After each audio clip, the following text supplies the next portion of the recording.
Hey guys, welcome back to my new video.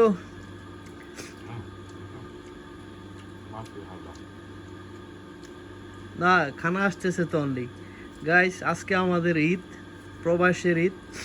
দুপুরবেলা হয়ে গেছে, মাত্র আমরা খাবার দাবার খাইতে বসছি এখানে। এই হচ্ছে আমাদের খাবার দাবার, জাস্ট খাবার দাবারের একটা ব্লগই থাকতেছে, আর কোনো কিছু থাকতেছে না।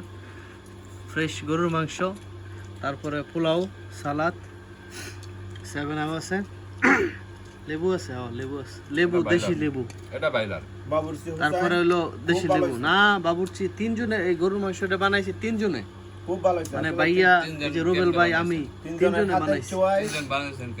এই যে এই আপনি ই করছেন আর কি, মানে আপনি মাইখা মুইখা রেডি করে অর্ধেক বানাই দিয়েছেন, কষাইছেন, তারপরে হ্যাঁ একটু জাল দিয়েছে, লড়াইছে, পরে আবার আমি কষাইছি, আমি কষায় ফিনিশিং দিছি আমি।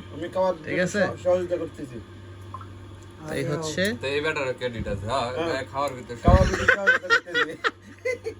আমার একটু দোয়া ফাল্লা কেটে করতেছে। হ্যাঁ দোয়া ফাল্লা কেটে কি দোয়া ভালো লাগছে কেটা, এই দোয়াটা যদি না দোয়া দিত তরকারি মজা হইতো না, এটা সত্য কথা। দুই হাতে দয়ে দিছিলেন? মাংস দইছি কেটে দুই হাতে দই দিছি, মানে পাও দিয়ে যাতে দইছি আর হাতে দইছি।